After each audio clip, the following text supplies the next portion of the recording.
Y aquí estamos, amigos, nuevamente, Estupédico en Vivo. El programa que comenzó como un programa de Instagram y que cuando la sociedad médica quería salir de las paredes que constituyen el Centro Clínico San Cristóbal y esa información llevarla a ustedes, porque de esa forma contribuimos a compartir la información médica para todos, porque en esta época se genera mucha información en todos los sentidos, y las redes sociales, pues las noticias buenas pues las replican, pero a veces las noticias malas o la información que no es la adecuada también la replican, y hemos visto la necesidad y casi que la obligación de salir por las redes sociales, y en esta oportunidad que nos brinda TRT, pues a través de la pantalla de la televisora del Táchira, para llevar información de salud. Continuamos con este tema pues interesante, doctora Consuelo. ¿Cuáles son los factores de riesgo que presentan las personas? ¿Cuáles son esas circunstancias que no son tan favorables que puedan inducir la enfermedad renal? Bueno, hay una clasificación de factores de riesgo que los divide primero en factores de susceptibilidad. ¿Quiénes son susceptibles de presentar enfermedad renal? Las personas de edad, de mayor edad, y las personas que tienen disminución de la masa renal. Por ejemplo, una persona que tenga una nefrectomía por una litiasis, por un tumor, o que haya nacido con un solo riñón, tiene menos masa renal. Inclusive los niños prematuros nacen con menos masa renal. Con respecto a los factores de riesgo de iniciación de la enfermedad, se considera, por ejemplo, ya lo dijimos, la diabetes, la hipertensión, las enfermedades glomerulares, las enfermedades hereditarias renales.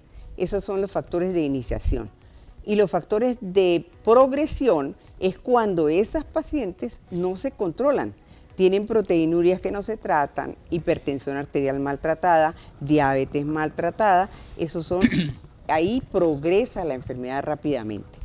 Y otro factor de riesgo que se considera factor de riesgo es la no referencia temprana al nefrólogo. ¿Por qué? Porque el nefrólogo puede en un momento dado determinar si una enfermedad se puede tener, es tratable, ¿verdad? Y en último caso, que no sea, él lo va preparando para llegar bien a los programas de diálisis. Sí. Y el último factor de riesgo, que es el programa que dice terminal, pero es que cuando el paciente ya llegó al programa de diálisis, tiene que mantener una buena diálisis para que no tenga ese factor de riesgo, tenga buena hemoglobina y esté nutrido. Así. ¿Y los traumatismos, doctora, son también factores de riesgo? Bueno, es el traumatismo renal, bueno, yo he tenido pacientes que han tenido traumatismos renales y... Que no son diabéticos, no son hipertensos y han tenido un accidente de tránsito o algún traumatismo. Y hay un deterioro de la función renal y muchas veces tiene que llegar a nefrectomía. También. Entonces baja la masa renal. Y hay algunos elementos o algunos factores farmacológicos o no farmacológicos que puedan ocasionar daño renal, doctor Valentín. Bueno, los factores no farmacológicos y los que se recomiendan no solamente para los enfermos renales, sino para toda la población, están primero el sobrepeso. El sobrepeso trae de por sí una recarga de función al riñón y puede ser causal de proteinuria en una persona, entre comillas, normal. Segundo, el sedentarismo. La persona que no hace ejercicio, pues está proclive a tener más fácil cualquier enfermedad, no solamente renal, sino la hipertensión, la diabetes, etcétera, porque no ayuda al organismo a realizar un metabolismo adecuado.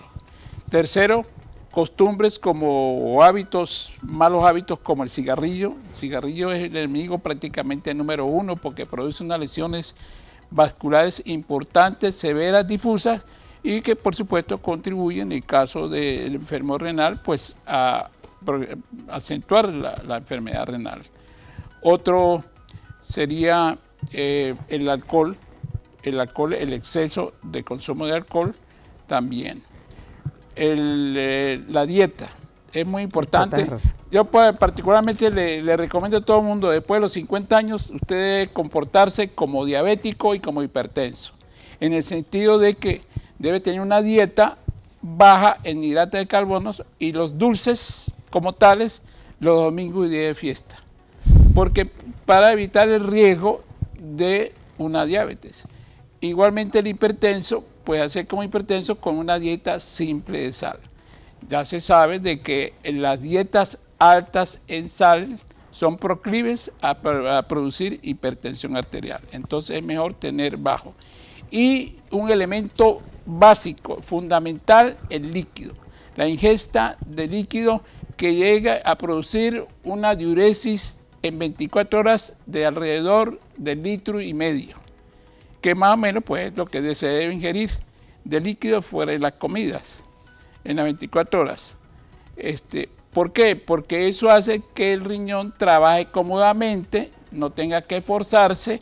Eso inclusive previene la formación de cálculos y dificulta la infección urinaria. En cambio, si toma poco líquido, entonces el riñón tiene que esforzarse para concentrar la orina, más aún en pacientes ya con deterioro de la función renal. Entonces, eso es básico y elemental. Sí. Se recomienda la ingesta de líquido a las 24 horas. Y hay alguna, bueno, ya antes del COVID venía una ola como deportiva, ¿no? Pero después del COVID, pues eso como que se ha incrementado. Pero en lo deportista, pues han surgido una serie de sustancias, batidos con proteínas, e inclusive sustancias energizantes que supuestamente hidratan. ¿Qué nos pueden comentar ustedes con relación a esas sustancias proteicas y hidratantes y estimulantes? Pues sí, yo creo que eso es algo como en el ambiente de ese tipo deportivo porque tienen que fortalecer los músculos, entonces exceden la ingesta de proteína. Y yo he tenido varios pacientes que me consultan, personas de mediana edad y personas mayores, con elevación de ureacreatinina. ¿Por qué? Porque ponen a trabajar los riñones excesivamente por la alta ingesta de proteínas. Como dice el doctor, las proteínas después de los 60 años hay que comerlas con moderación. Sí, hay también una sustancia, las bebidas estimulantes, que son también altos en cafeína y en taurina, pues también a la larga pueden producir, porque elevan la tensión arterial. Aumentan el catabolismo y entonces someten a un estrés al riñón. Exacto. Eso, al ser constante, pues pueden producir daño renal o acentuarlo. Está interesante que no nos queremos ir al corte comercial, pero bueno, debemos cumplir las normas. Y bueno, vamos al corte comercial, regresaremos con el último segmento de Tu Médico en Vivo.